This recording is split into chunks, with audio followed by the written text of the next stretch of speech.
hear me well? Yeah, okay. Okay, so let's start over again. I have to be honest with you because I've, as the moderator here, my fear was that when I throw open the thing for questions, like with a class, everybody just sits there and nobody says anything. So I've seeded the audience with a question. John Tako has a question for you, Susan. Ready? All right. Oh boy. Okay. Metropolis magazine. I wrote this, by the way. Roger has nothing to do. Okay. But Okay. I wrote it down just. I'm listening. Okay. So Metropolis has become a major advocate for design, sustainability, and education. In a recent interview that you had with Debbie Millman, you were talking about smaller companies being more aware of sustainability as opposed to larger corporations. Now my questions are, how has Metropolis fostered sustainability initiatives in larger corporations? And at what level of success have you achieved? What are your future plans? So it's very difficult for anyone, especially a small magazine, to influence a larger corporation. What we can influence in a larger corporation is the design department. And design departments are really essential to us. So if the design departments, industrial design, communication design, the film people, whatever there is that is involved in design, and if they're looking at us and they're listening to us, they will be our advocate, and they will be the advocate for the design community and for sustainability. Sustainability is an old word. I really don't like to use it anymore. I think it's a very old-fashioned word now, because I think what we're talking about is human and earth wellness, well-being, so that the earth being healthy, humans are healthy, animals are healthy. How do we work on that instead of poisoning ourselves to death? So I think the smaller companies are easier to adapt to these things because they have less to lose. The bigger companies are having a terrible time with this, although Google is a perfect example of how a massive, large, multinational company can be sustainable. They're looking at their materials very carefully. They have a bunch of experts on staff who are looking at the material toxicity of everything that they buy to furnish their offices. They really are very strict, and they're influencing their architects, they're influencing the manufacturers. So I think that's a really great example of how things can happen. And the smaller companies tend to be, right now, startups, and tend to be younger people. And by nature, they want to be much more environmentally aware and much more connected to this world of health and wellness than previous generations did. It's not about making money so much, it's about connecting. Does that answer the question? Thank you. Maybe when we're answering the question, we can turn around so everybody can. Okay. So she keeps making you dizzy. Any other plants in the audience? No, that was just one point. There's another plant right there. If you were to identify a persona who buys your magazine, what would the characteristics of that persona be? A very intelligent man or woman who is a designer, probably, or a design fan. Someone who cares about community, environment, health and well-being. Someone who really understands the power of design, and not just one aspect of design, not siloed designs, but we are talking about a world that is getting rid of the silos and connecting. It doesn't mean that everybody does everything. It means that experts work with experts together on very big, very interesting problems. So, for instance, now when there's work being done, architectural work being done, and they use the building information modeling system, they front load the modeling system with the facts from the engineer, the contractor, the interior designer, the landscape designers, the architects, and the users. So there's a lot of great information now going into those projects, and those are all our potential readers. I think right now it's mostly architects and interior designers and design-oriented people. Thank you. Thank you. Yes. I don't want to use the word sustainability because you just said it was like so passé or whatever. No, I don't like passé, but you know what I mean. It's evolving. Well, how do you use, like, do you have any examples of interesting design methods that you incorporate sustainability into your everyday life? Yeah, I think the most interesting examples right now, I find small firms have been doing this kind of work for a long time. They really are very conscious of how much they can do, and they look at human behavior in a much more sort of personal way than the big massive firms. But I've been doing visits to the large architecture and design offices all over the US, and there's some amazing work being done. I mean, for instance, I just want to mention one area. I was just in Los Angeles, and Gensler, of all people, the most corporate of design and architecture and interior offices, is now working with Google and with Riot Games. The gaming people that are like all 25, and Googlers that are getting older, and they're not the 25-year-olds, and they're not the 35-year-olds, so they have their connectivity to the environment is much more sophisticated than, let's say, maybe a 25-year-old's.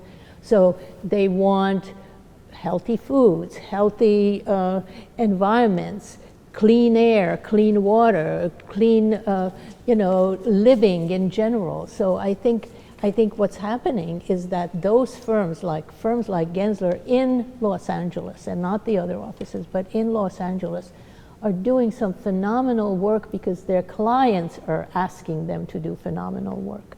And that becomes a really interesting moment, because the clients are very informed on what their employees want, what they want, how they want to interact with each other.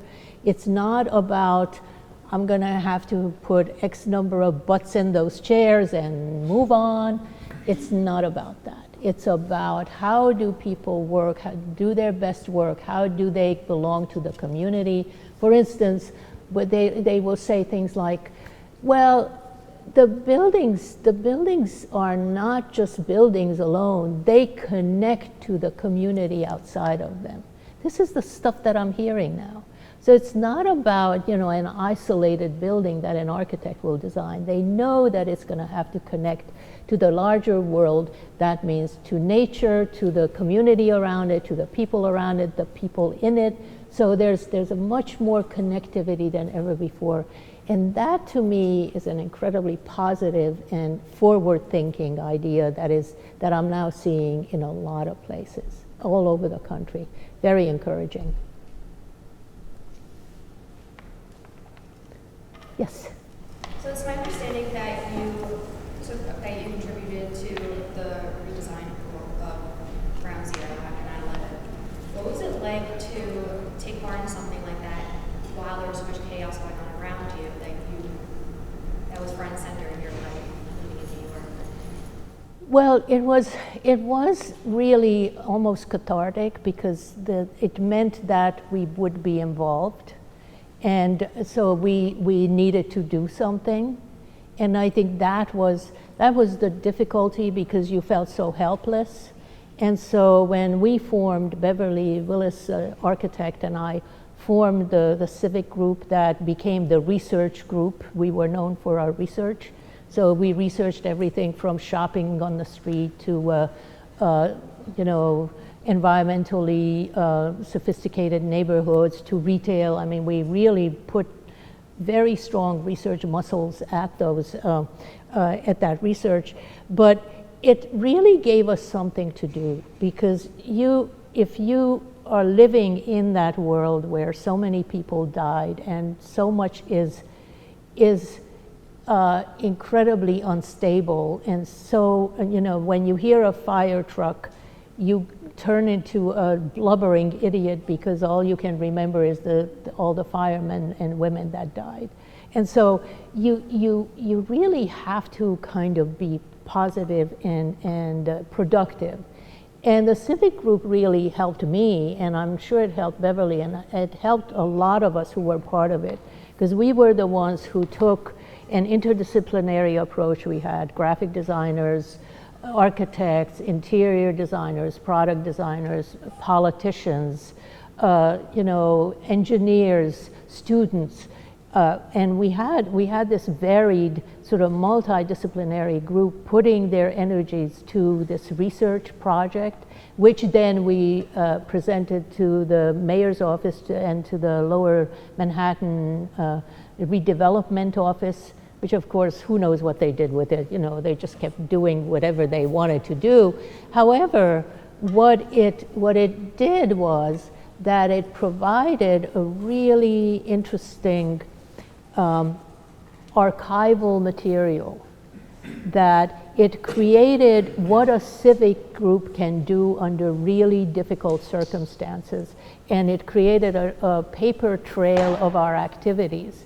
So they ended up, there are some books that studied, some authors that studied us among other groups and identified us as the kind of group that we were. So I think it wasn't useless completely, but it got to the point where it became a question of time and trying to find the funding and we wanted to do more, but we couldn't, so we kind of disbanded and donated the archives to NYU.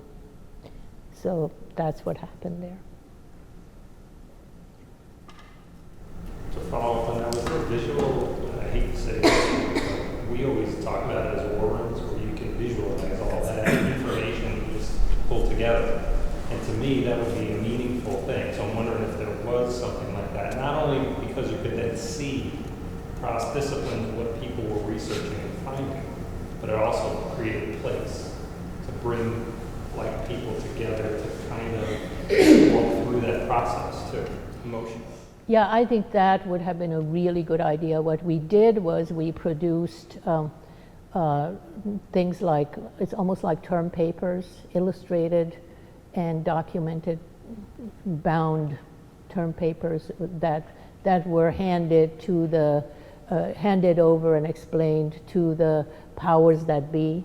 So I think, frankly, the graphic designer in our group should have encouraged us to do that. He didn't. So, but I think that would have been a really good idea, and invite other people in to share our ideas. So broader groups, yes.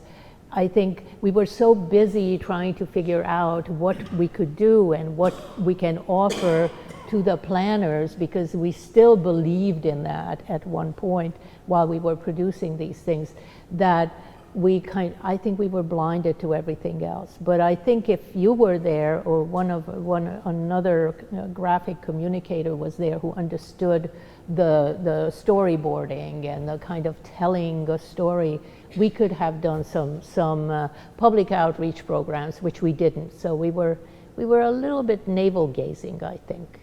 But I don't know. I mean, I'm not going to punish myself. I think we did a lot of good work. Yes. I'd like to understand what your viewpoint is, or what the magazine's viewpoint is regarding a challenge that all designers, especially 3D designers, face regarding the basic idea. I'm a product designer, but obviously there's a commercialization aspect and profit aspect that companies need to make, and even an architect or whatever. If there's adaptive reuse in a building, there's, first thing that happens is they bring a big dumpster out there and they start heaving out, a bunch of stuff and, carving in the windows and doing whatever they need to do to adaptively reuse the space. But, like I said, there's this yin-yang kind of pull of, like I said, especially being a product designer, where, here I am, I'm making another plastic thing, you know, and whether the market needs it or doesn't need it, you know, it's going to be pushed to them. Well, you should stop that immediately. Stop making that plastic thing. Because I think that's the other part of all of this, is that we all have choices to make. And one of the, I think as an industrial designer, you do have skills that you could put to use somewhere else, especially now with the whole maker culture developing and how you can do limited runs of some products that you design, or with Kickstarter programs that are doing some really great financing of very interesting new things, new products that are environmentally safe and really necessary and people buy into. So short runs, kickstarted financing. I think there are a lot more options than making the next plastic thing, because that plastic thing is just going to be a cheap thing that will be thrown into the landfill, and we can't afford to do that anymore. So you have to make some choices. And I don't know. I mean, I don't know your personal finances, but we all have these things that we're dealing with. For instance, we just had a very big issue, and I was pushing for a really large issue because we had so much content, and it was very robust. But that means our postage went up. We spent more fossil fuel on shipping these things than we would have if we had like half the size. So I mean, you really are constantly trading off what is the right thing and what is the wrong thing. And to me, the right thing was this time that we had some really interesting messages to put out there, so I was willing to give up a couple of gallons of oil for the information that we were spreading.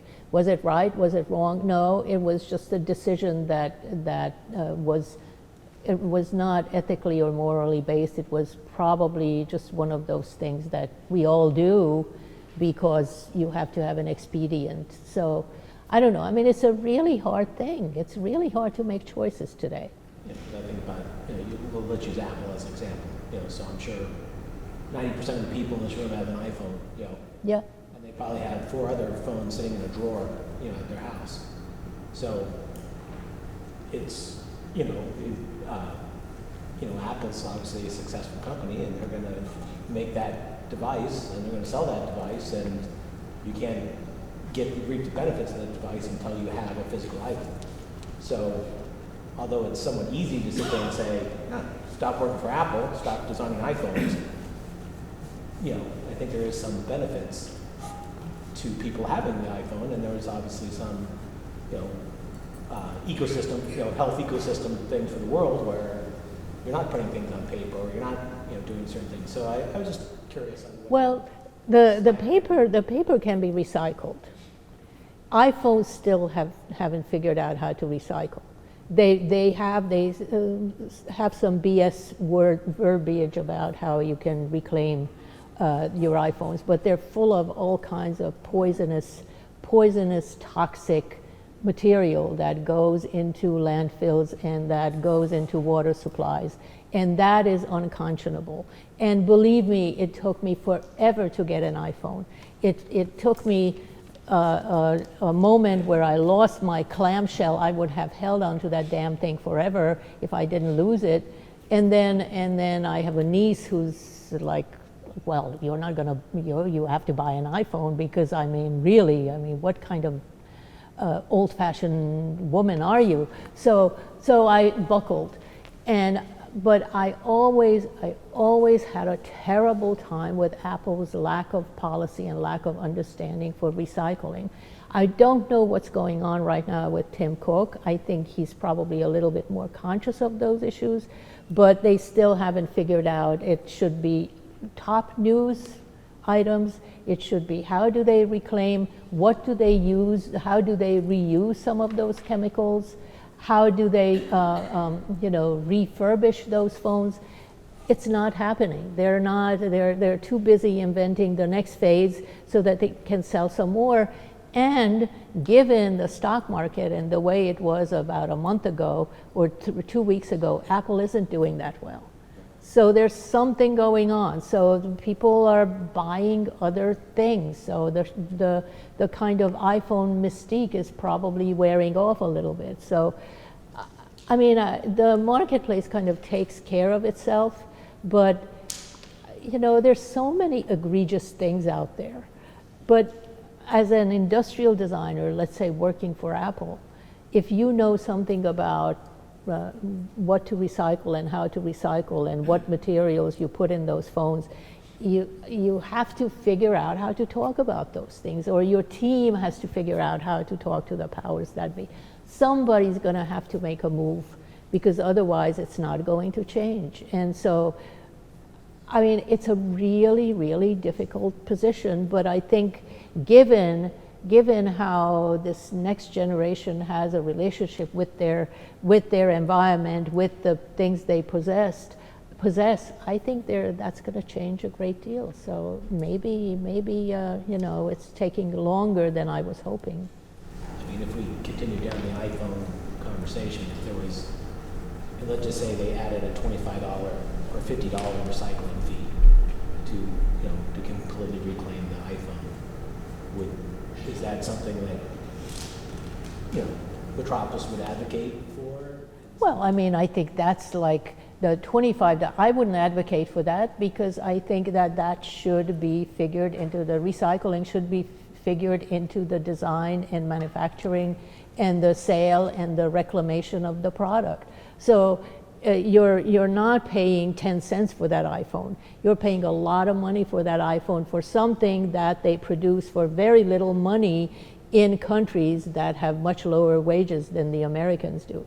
So I think that they have, and Apple is the richest company on earth, so let's face it, adding $25 to recycle is not going to cut it. I think really understanding how to compute your pricing, how do you figure out how to include things that are not only good for the user of the phone, but for the earth, for people, for our water supply, for our air, for our food supply. That to me is a no-brainer. We all have to figure out how to do that. And I think a corporation like that should be, you know, punished for not doing it. I mean, if I were a lawyer, I'd be suing them. I just don't see why that's not an issue for them. And maybe there is something that they're doing that I'm not aware of. Does anybody know what they're doing, if they're doing anything? I mean, I'm not aware of it. Is there any examples you can think of companies that really have that ethos where they're going down that, you know, I don't want to use the S word there, you know, so the healthy world, healthy... Cradle to cradle? Well, you know, I mean, I think what's really interesting to me, actually, is that the large, massive furniture companies that supply the big contract furniture specifiers, like the architects and interior designers who buy furniture for these massive corporate offices and hospitals and all of those places, are asked by the designers about their products. They're asked about the recycling policies. They ask about the material makeup, the toxicity of the materials. A lot of designers are asking those questions. And when you specify, you know, 10,000 desks or chairs, you have power to change the market. And they have been changing a lot of product. You know, formaldehyde is taken out of our desks. VOCs have been taken, volatile organic compounds have been taken out of paints, some paints. I mean, things are happening. Benjamin Moore, Steelcase, they're all are on some sort of regimen where they're trying to make it better and more environmentally safe. So I don't think that this is without traction. It is happening. Subaru, you know their commercials. Their 100 million pounds of trash is left in our national park. Subaru has been putting zero trash into the landfill through their production methods. This is a major car company. And they say it, they're advocated, they're teaming up with the national parks to clean up the environment. I believe what they're doing, because you look at their production facilities and you say, in fact, a lot of production facilities today are zero landfill. I mean, DuPont Corian, you would think that they are the most egregiously poisonous chemical company. They do not put any garbage into the landfill. That's a big deal. A lot of companies are doing the same thing. So it can happen on a very big level, and it is happening. And they kind of don't talk about it unless you press them, but it's there. The policies are there. So I really feel that things are evolving and happening in a really important way now. And people and companies who aren't paying attention are going to have a hard time in a marketplace that is looking for better, safer, and more environmentally sensitive, humanly sensitive products. I mean, it's just, that's the way of the world. And let's not forget, we all know that the climate is changing. Look at what's happening. Look at what's happening. The pear tree on my street in New York blossomed in November. That is not because that pear tree has a will of its own. That was just one example. Now, when you think about that pear tree blossoming in November, there are no bees to pollinate. So let's say it was a real pear tree, it was an ornamental, but so the bees aren't around. Of course, the flowers don't last because they freeze. So this spring, it didn't blossom. So what are we doing? I mean, this is a one little example, but it's happening all over the place. It's happening to our food crops. It's happening to our fruit crops. It is part of our thinking now, and it's not going to go away. And designers especially need to be at the forefront of this thinking, because I really believe that your designers are humanists. You really want to do the right thing. You always talk about making the world better. It's not just about making it prettier. It's about making it really well-functioning, humane, and safe and healthy. Anyone else? Yes. Susan, could I change direction a little Yes. bit here?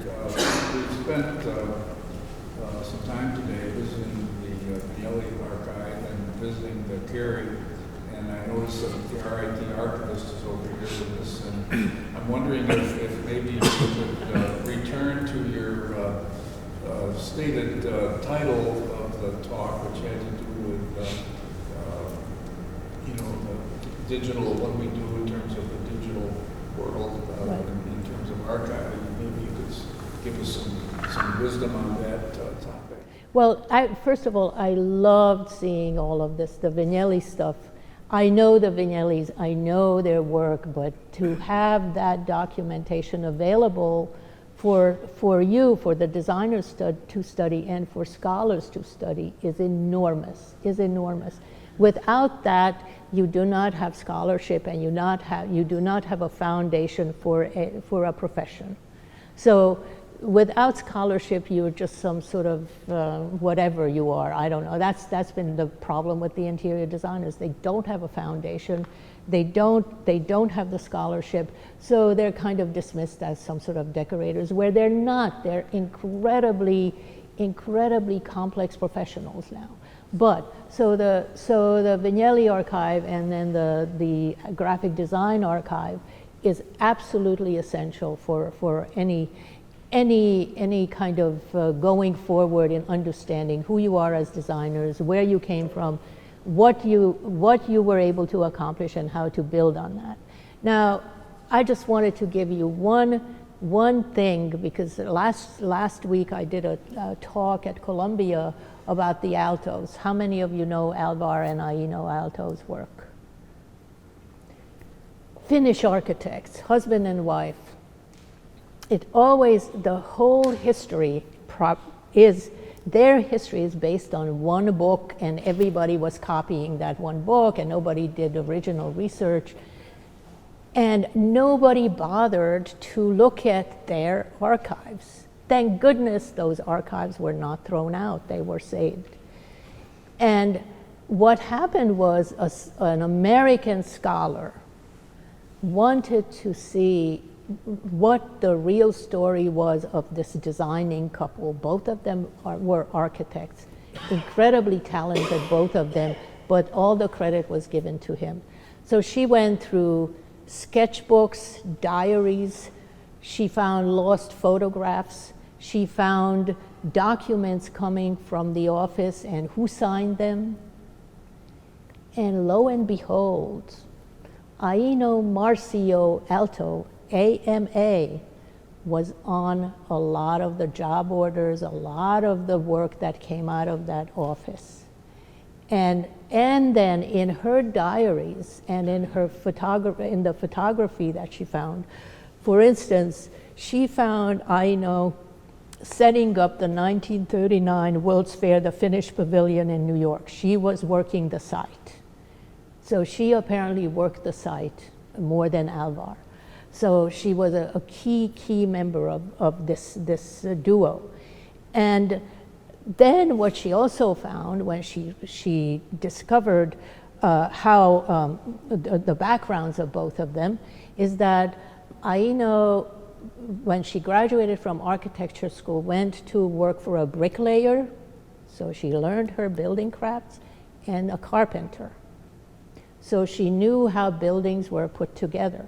And then she went, while she was a student, she went on a European tour, Eastern Europe and Italy, and she sketched everything. She sketched a lot of furniture, a lot of buildings, so every style of buildings, very, very beautiful sketches apparently in the sketchbooks. So now think about what the Aaltos were best known for. They're known for their buildings, but they're best known for their furniture. And so when they decide to make furniture, she was right there because she understood how a chair was put together, how it needed to have X number of comfortable things about it, how it needed to be made, manufactured, and so you have this scholarship that exists because there are documents that are available. They weren't thrown out. Somebody decided to save it, and so history is being written, not rewritten, but written because it wasn't written the way it needed to be written because nobody bothered to research. It was the man did it all, and why, and the little woman, let her take care of the kids. She did that too, but there was this incredible partnership, just like there are partnerships today between husband and wife teams or men and women teams. So I just think that we really need to pay more attention to the physical material that people leave behind, because it's not as easy as, well, let's just throw it out. I mean, when our office moved recently, I ended up throwing all my files out because there was nowhere to put them. Now, I was saving them because I thought, there were transactions, there were letters, there were contracts, there were things that were in place that said the path of Metropolis for the past 30 years that I've been there.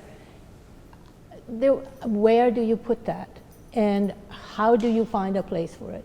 So basically, I impoverished our own understanding of the magazine because I didn't know how to save our archive. And we can't be in that position. We really have to be very careful to figure out what's important to keep, where to put those physical objects, how to document them. I mean, the Vignelli archive is now you know, I see some of the boxes that are still, many of the boxes that are still there from the Vignellis, and then everything is being organized, documented, usable. So whenever a designer or a researcher or an academician or somebody who's looking for real information on the Vignellis, they're going to be able to find something and document something that is going to reveal new things about them. Because every story is incomplete, and no matter how much how much we know, you can always write a new story with the new information that you have gathered. So I really do believe that there's room for that, there's a need for that, and everything digitized isn't necessarily the way to go. I mean, everything that we see is technology. The carbon paper and the typewriter were technologies of those days. So how do we relate that, understand that, look at that carbon copy of something and say, yeah, this was made at the time when this is how they did it, and this is the record that is helping me understand. So the physical object, the content, all of those are signs of human creativity in a continuum of discovery. So I can't stand this idea that only digital matters and everything else is thrown away. We live in a physical world. You and I are sensual, sensate creatures that need the physical world around us, that need to touch things, that need to understand things through hearing, looking, smelling, all tasting, all of those senses that we have.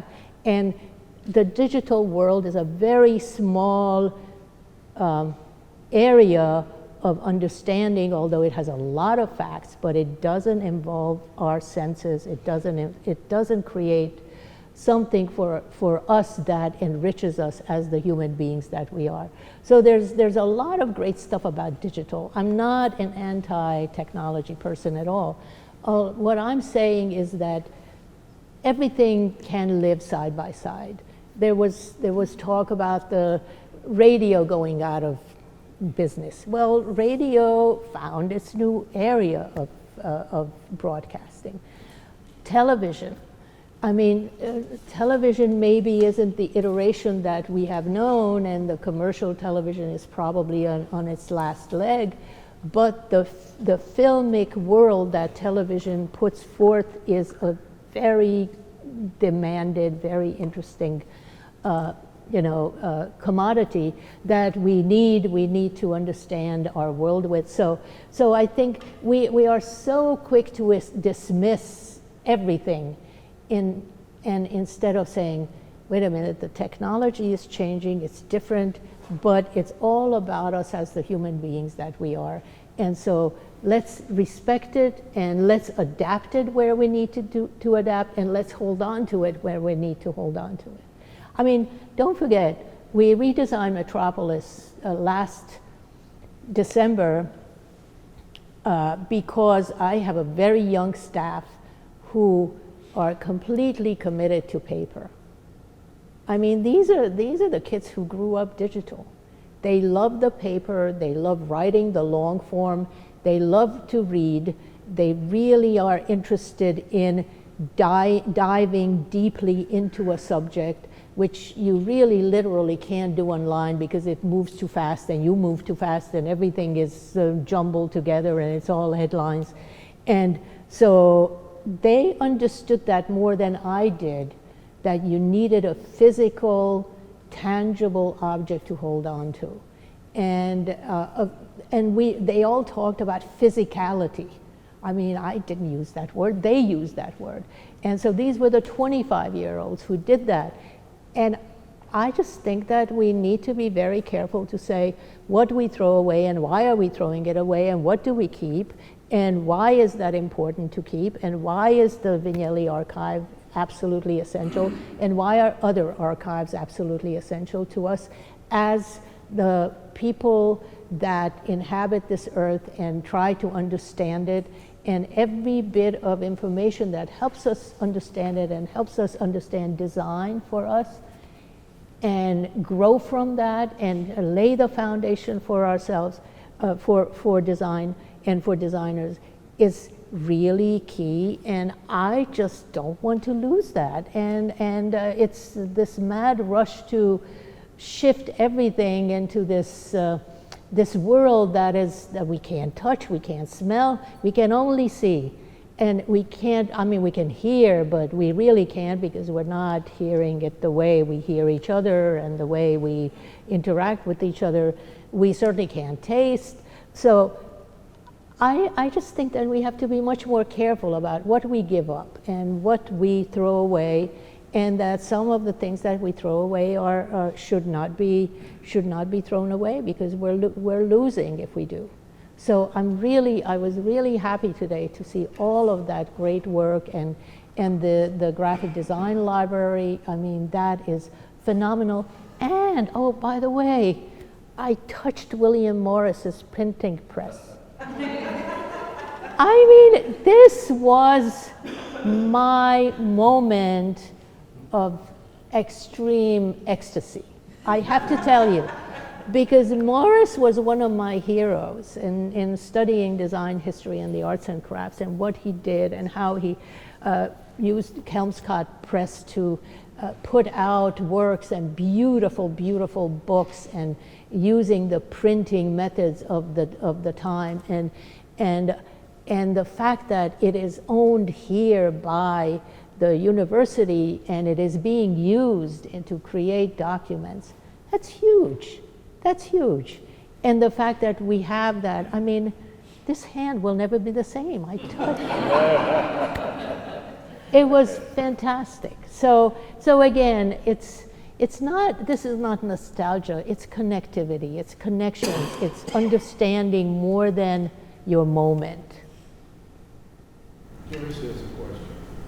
I was just trying to figure out how to phrase this. As I've been listening to you, there have been two kind of themes that we've been talking about. One is the preservation of artifact, and then prior to that, it came from a conversation about environmental diligence. Okay, so it's one thing to say that, you know, and you've acknowledged that technology has changed over time, and so the beauty of saving, oh God, sorry, oh my God, the beauty of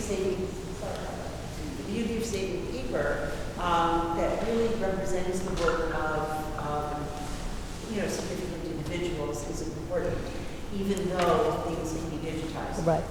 But if we're also thinking about how to be environmentally sound, here's a case of publishing magazines that are still in paper form. You know, and so really, what is it that we're saying? Do we want to continue to do that and continue to decimate our tree population? Or, you know, at what point do you make different decisions in terms of preservation and moving forward? There was a conference here, I don't know how many years ago, the Future of Reading, and I remember I think it was the editor of Wired magazine, and so if anyone should be technologically focused on how they disseminate information, it was Wired. And what they acknowledged was that they had to now, you know, in terms of the people who put out the magazine, they had to do 3 variations. Yeah. They insisted on still doing the printed variation model because of the beauty of the design of the paper and what was presented, but that they also then produced a digital version, and the digital version, the designers had to do 2 formats because with the change in things like iPads, they had to acknowledge, you know, the movement from a vertical and horizontal format. So how would you deal with, you know, you're an editor of a very important design magazine, and we've also just talked about environmental consciousness. Yeah, as I mentioned, paper can be recycled. Paper can be recycled and reused, and it has an infinite cyclical life. So I have no worries about that. The ink could be spinned off of it. Now we are beginning to look at ink that is less petrochemically based and more plant-based. Yes, soy-based. So, and I think the minute we can afford it, we'll use it. We can't afford it at the moment, but nevertheless, that residue can be reused. So I have no problem with paper because there are these incredible shredding institutions that shred everything. They shredded half of our library when we moved because we couldn't place the books, and nobody took them. I mean, this was another heartbreak. I can't. You have no idea how difficult this was for me. I mean, I live with enormous numbers of books because if I buy a book, I love it, and I always think I'm going to read it again, although nobody has that kind of time on earth. But once in a while I do. But I love having those books around. There's something about having books around that you feel that there's a comfort, there's a sense that there's a sense of other people, a sense of intelligence, a sense of human connectivity to something bigger than themselves. I mean, there's all this symbolism there. That's so, and I think Wired is doing what we're all doing in publishing. You have to live on every media platform. So we used to have twice the number of people producing the paper magazine that we now have the paper magazine. We produce books. We produce the website, social media. We produce films and live events. So we have to be at all those areas of media in order to make a fraction of the money that we made when we had the magazine supported by advertising. So the world has become much more difficult, but it's much more interesting also. So, and then the outreach for us and for all media outlets, information outlets, is a really great opportunity to reach people other than your basic audience. So you can be an advocate for design to a larger group on the website and social media. I mean, you know, do you think I really want to tweet? And I do, I tweet.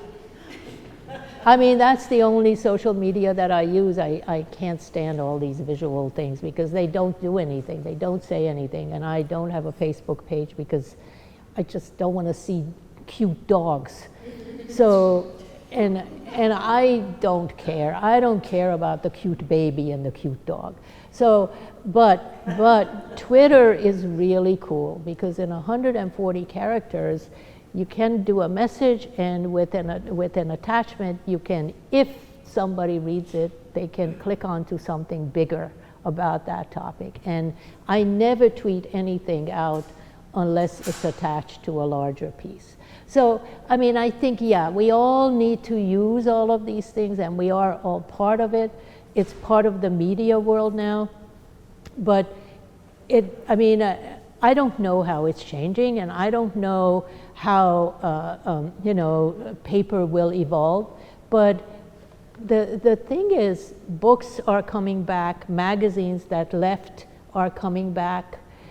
They're publishing again because there is the quality, the tactility, the kind of beauty of the page. I mean, graphic design still is not as interesting on the PDF format or the app format as it is in the spread or in the kind of gatefold that you can produce or other effects with the paper.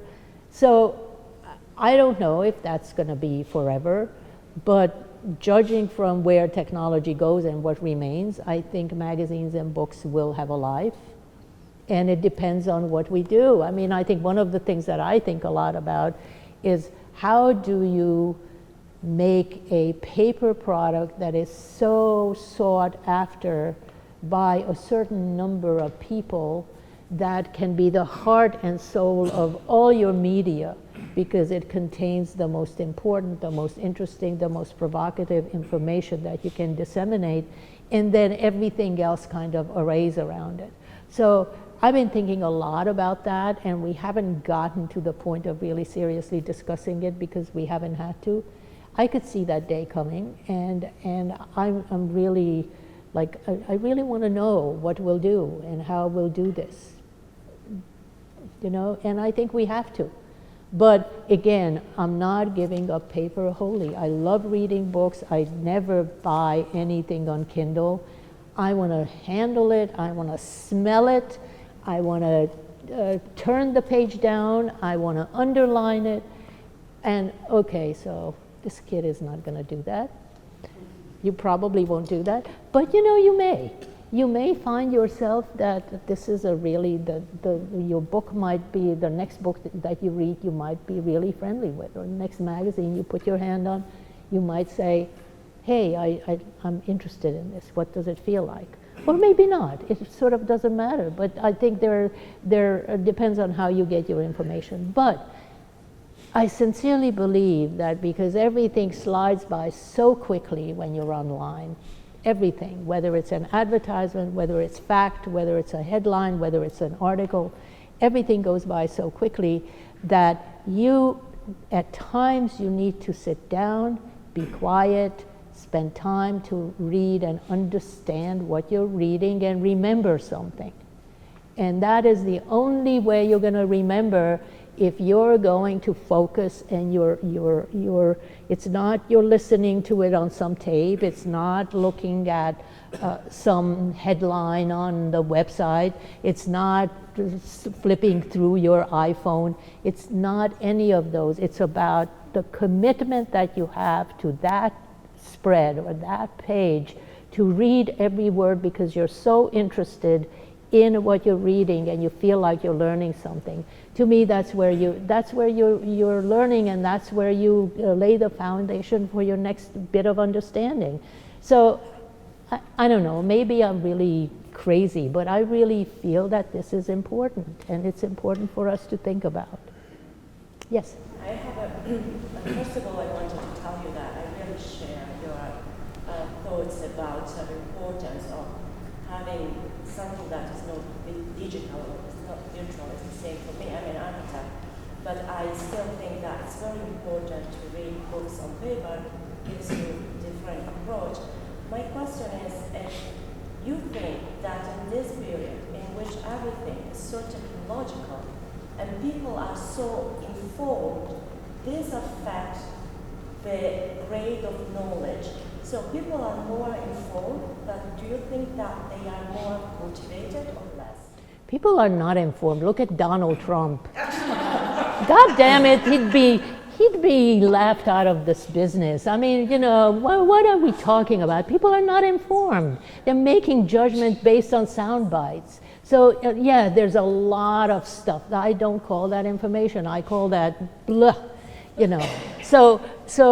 And I really don't think that you may know that something exists, but you don't know anything beside that. So what use is that? Yeah. And so especially when you're trying to think things through and trying to understand something that has to have context in order for you to get it.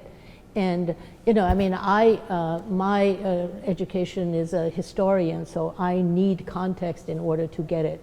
I don't understand it if I don't know where it came from, and I don't understand the timeline because it just sort of hangs out there and I don't know what to do with that. So, I mean, I think we get a lot of information, but do we really recall? And I think there have been studies, there have been very legitimate studies that say that people who get their news from their iPhone or iPad or electronic, any electronic device, they really don't remember as much as people who will have read some articles. So, I mean, this is proven. This is not like a voodoo science. This is real research. So, how we get information, how we process information, how we understand things, and the fact that we do have to understand certain things in order to make decisions, whether it's political, whether it's environmental, whether it's personal, whether it's ethical, whatever it is, without understanding, a larger understanding, you can't make intelligent decisions about anything. I mean, just look at what's happening. And Ted Cruz, I mean, where the hell does he come from? And how does this happen? Yeah, but even without going to politics, I think that there is a flattering knowledge that is partially given by increasing use of technology Yeah. resources. Yes, definitely, definitely. And that is not going away because we really like it. We like that fast. Look, I mean, the newspaper, when the newspaper was used, how did you read it? You read the headlines on 10 articles and you read one. Now, my feeling is that I try to read online, and maybe I'm too old for this, so maybe you guys read online, but the long articles.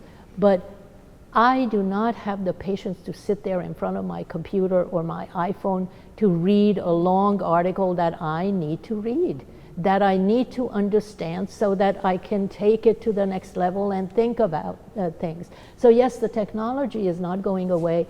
It probably will be much more organic, much more connected to who we are, much more, tailored to ourselves. And I mean, now you're talking about eye prints and how your bank can recognize you through your iris. I mean, that's like Minority Report, Tom Cruise, with Mr. Wong or whatever that Japanese eye, those Japanese eyes that he had, the thing recognized. Did anybody remember seeing that Minority Report? I mean, when he gets an eye transplant, and the Mr. Nakamura, it recognizes the Mr. Nakamura and not whatever. Anyway, so it's really interesting, but those technologies are happening. They are happening and they are here, and they can be powerful aids to us. But let's not forget, and this is what we seem to don't understand, technology, digital technology, every piece of technology is invented by an intelligent human being, and it's up to us to be intelligent users of that technology. And we can't be intelligent users unless we know much more about that world and ourselves and the world that it exists in. And that means we have to be much better informed and not surf through everything, but really nail down some things that we need to learn. And I know that it's not a popular thing to say because we are so cool and we flip through everything and the flip of a finger and we're done. It's okay for certain things, but it's not okay when you really need to understand whether it's politics, whether it's environment, whether it's some sort of historic context, whether it's your own profession. I mean, architecture is undergoing enormous shifts. You are not designing the way you did 5 years ago. Yeah. Your world has changed. Yeah. Anytime a project is a process that is determined by the computer. Exactly, determined by the computer, but you are the human who's running that computer, and you are the person. Your group and your collaborators are the people who are making that project happen in a way that serves the human beings inside of it, serves the environment, serves the connectivity between the building and the neighborhood. You are dealing with a much more complex program than you have ever done, and the technology helps you because it can aggregate that information in a really important program that now you can design for with some confidence that, yes, I know the people who live there. I know what they need. I know more about them than I ever did before. And therefore, my decision as an architect could be much more in tune with what their needs are and what the needs of the building's environment is. So I think technology is a really great thing. It's just we can't be slaves to it. And right now we don't know how to put it down. I mean, you have no idea how many times I'm trying to walk on the street in New York and some jerk is doing this. And so I'm like walking defensively. I'm like, okay, and what does that have to? New York streets are the most exciting places to be. What are you doing being on the phone? Yeah. There's nothing interesting about that. You're ordering pizza. What are you doing? Yeah. And so I just think that we're abusing a lot of the technology and not using it for what we need to use it for. So Yeah, I mean, it's a very interesting time, and I think the next generation that's growing up, these industrial designers that I met today, I mean, they're really well tuned in. I mean, they're using technology in interesting ways, but they're talking about how it feels to use their product, how it accommodates the people that need this kind of attention. They're really paying a lot more fine-grained attention to the user, the person behind that sort of abstraction of a user than industrial designers in the past have. So I think, I mean, I talked to these kids today, and I have to say, they made my day. After you know, Kelmscott Press and after William Morris, touching William Morris, these two, a third one, really helped me understand that there's something going on here and in this new generation that is incredibly important and something to kind of look forward to, and what they're going to be coming up with and how will they be thinking, and you know, and I'm really sick of everybody dismissing the millennials. I don't know who they are. Everybody's different, and they're more self-assured than we were, but they know more because they had that's where technology has informed them. They could Google anything they wanted. I had to go to the library. You know, if I didn't have time to go to the library, I couldn't find it. They can find it right there on their iPhones. So is that a bad thing? I think that's a good thing. That's a really great thing. So that's where technology really works, and I think that's a very positive outlook for the future. If we don't throw out the documentation, if we don't respect the older technologies that were at the height of their performance at one time. I mean, I was thinking about black and white photography. This required an amazing understanding of color, of contrast, light, and shadow, where the color photography is sort of fudging things because it's right there. I know I'm saying the wrong thing here for color photographers, but you know what I mean. You look at that photography, and it's so much part of its time, and as a matter of record, it's so important to look at that, because then you begin to understand the technology, you begin to understand the vision of what the photographer had, what the actual sort of composition, the understanding of light and shadow, the understanding of texture, the understanding of so many more things than if you look at a beautiful color photo and you kind of say, well, you know, that's like a beautiful rose, and I know that rose and I don't have to think about it. But I mean, I don't know, it just feels like we shouldn't be throwing away things that we have produced within reason.